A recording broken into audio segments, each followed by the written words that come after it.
Hey, what's up everyone? Welcome back to my channel. My name is Janos, creator of Pinoy Tech Dad. And if you've been following my social media accounts, you know that we were gonna talk about this very soon. And yes, this is the video where I show you all of your questions that you asked about the ASUS ROG Phone 3. So hopefully you were able to ask the questions on my social media accounts. Anyway, let's go ahead and roll the intro.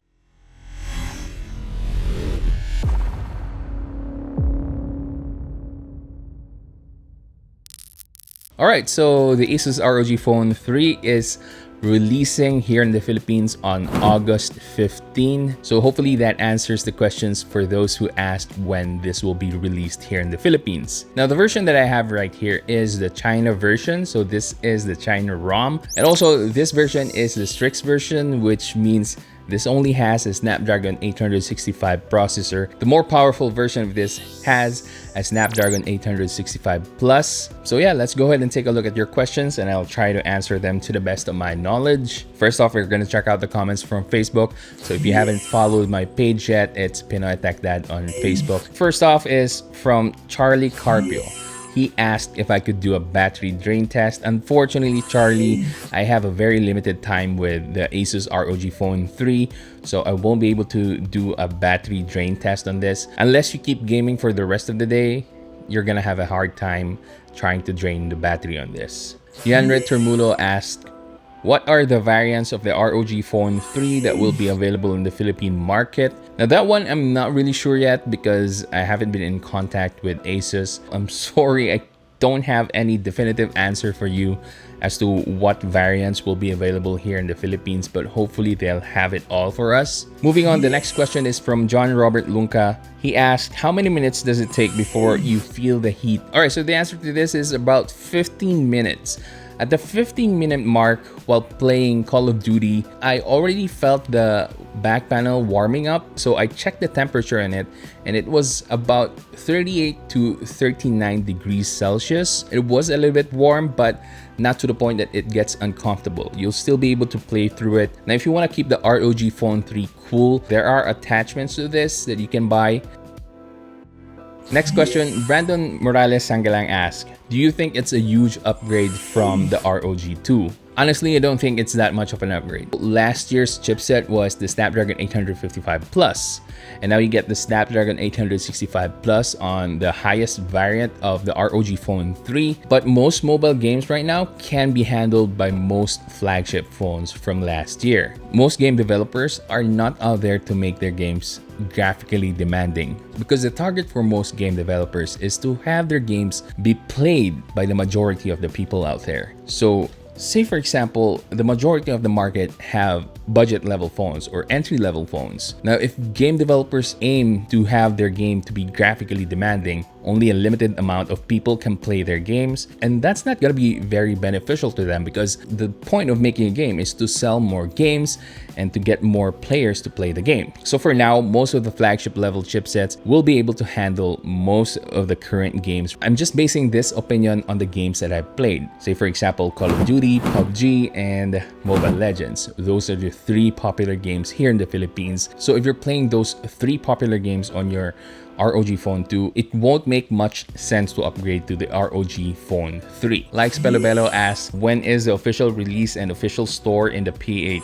Like I said, the phone will be launching on August 15, 8 p.m. Check out the live stream on ASUS ROG page. Now, as to the official availability in Philippine stores, I am not sure, but hopefully it becomes available right after the launch event. This one is from Lance Tadeo. Actually, he asked two great questions. Which one do I like better between the air trigger and a tactile button? And this one, I have a 100% definitive answer, and I like the Black Shark 3's shoulder buttons. Because if you're a long-time gamer like I am, I've been playing games since I was in grade school, I'm so used to having shoulder buttons on my controllers. So in my case, I really think my mind is wired like that. There's something missing right there. There's just something that's missing when you're using the air triggers. And next question from Lance Tadeo.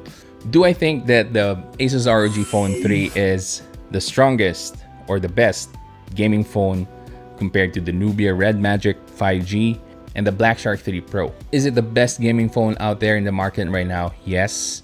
because of its specs. But is it the best overall experience that you'll have on a gaming phone? No, because you have the Black Shark 3 Pro, which has physical shoulder buttons, which is better than air triggers. Anyway, a question from John Paul of Dohan. He asked, what can I say about the 6,000 milliamp hour battery on this? It's good. It's really good. It's a lot of battery. I mean, you'll need a lot of battery for this because it's running a 144 hertz display. Plus, it has a bigger screen compared to other phones. So yeah, I think the 6,000 milliamp hour battery is just enough. I think you can really trust what MKBHD said, that you can use this for 2 full days before you need to recharge it. All right, the last question from Facebook is from Aldrin Montiero. I have an ROG 2 Ultimate.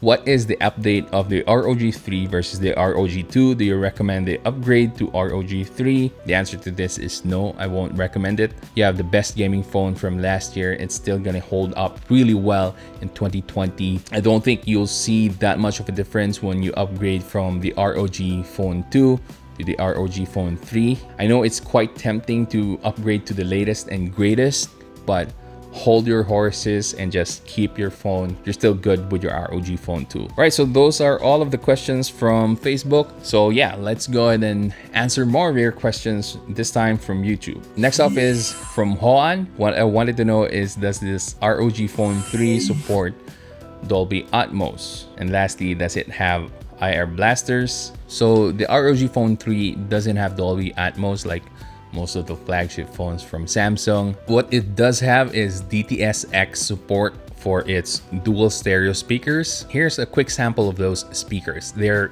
really good. They're quite loud.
However, you should also take note that the ROG Phone 3 doesn't have a headphone jack. And as for your other question, it doesn't have IR blasters. Next question is from Ronan Daj. Based on what I've read online, it features the same battery saver found on laptops. How true is this?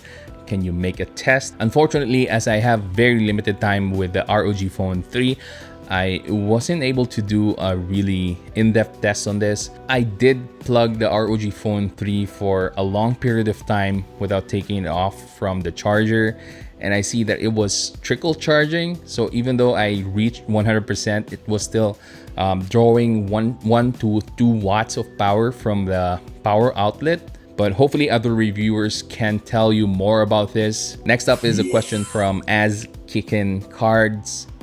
How big is the Bloatware, pre-installed app, and OS? I hope you can see that. If not, I'm gonna read it. So it says here that the system takes up 16 gigabytes of storage. I can see a few Chinese apps on this, but not much. Just a few ones. Joshua Gaming is asking when I'll have a next giveaway on my channel. Really soon. I mean, I just hit 15,000 subscribers, by the way. So yeah, really soon. I'll have a TWS giveaway and I'll have a budget level phone giveaway as well. So watch out for that. Now the next question is from Ald Rezaine. He asked if this is a China version and then what is the Widevine level certification. Yes, this is a China version and it has Widevine level 1, which means you'll be able to watch HD on Netflix and as well as Amazon Prime. So you're good to go with those apps. Next question from Michael Brian Melesio. What's the difference between the global ROM and the China ROM from ROG 3? Well, mostly it's about Google. So the China version that I have here doesn't come with Google services. Just check out Gadget Sidekick's channel. He has an instruction on how you can install the Google Play Store on a China ROM version of the ROG Phone 3. So with the global version, you already have the Google services pre-installed. So you'll have YouTube, you'll have Google Assistant. Oh, also usually with China ROMs, you only have 2 languages as your choices. So you only have Chinese or English. Now with the global ROM, they usually have more languages for the international users. Now this one's a good question, but this is more of a general question when it comes to high refresh rate. So Joshua Maula asked if I would be able to feel or see the difference between the smoothness of a 144 Hz display as compared to a 60 Hz display. The answer is yes. You'll be able to see the difference in smoothness when it comes to browsing or the animation that you'll see when you're using your phone with a 144 Hz refresh rate. And even in some games, you do see that it's actually moving much smoother as compared to a 60 Hz display. The bigger question is that a big deal? And the answer is no. If you're a casual gamer, you're not a hardcore gamer, or you're not a pro gamer, I don't think you'll be needing a 144 Hz display. It's a feature that's nice to have, but it's not something that you really need on your phone. Anyway, that's a full topic for a different video. Let's move on to another question from JCT. Is it okay to use the ROG Phone 3 as a daily driver? And I say yes, it actually is something that you'll be able to use as a daily driver. You just have to keep in mind that this is a much bigger phone than your standard flagship phones. But if you're used to bigger phones or if you prefer bigger phones, it's not gonna be an issue. You'll be able to use this as your daily driver. I can see this is gonna be troublesome to put inside your pocket. The cameras on this are actually serviceable, unlike the camera on the Blackshark 3 Pro, which is total crap. But I think the Nubia Red Magic 5G has the best camera among the 3 gaming phones that I've tested so far. From Jan Ribero, he asked, what are the advantages of the ROG Phone 3 over other brands? And is it the best gaming phone? I guess the biggest advantage, again, is the Snapdragon 865 Plus. It's much more powerful than the Snapdragon 865 on the Xiaomi Blackshark 3 Pro and the Nubia Red Magic 5G. But will you be able to see real-world performance difference? I'm not really sure about that. Oh, what's also nice about this as well is that it has UFS 3.1, so it has a very fast RAM speed. Sound of Nation asks, what are the features that you didn't like about the ROG Phone 3? Features that I didn't like. Is there something that... Oh, maybe the air triggers. I find that they're placed much higher. So yeah, I guess that's about it for my question and answer about the ROG Phone 3. If you have more questions, let me know in the comment section. Just ask me anything and I'll be reading through the comments. So yeah, hopefully you enjoyed this video and found it helpful. And if you did, you know the drill. Please give it a thumbs up, subscribe to my channel, and hit that bell button so you can watch more videos like this in the future. That's it for today, guys. Keep safe and have a great day.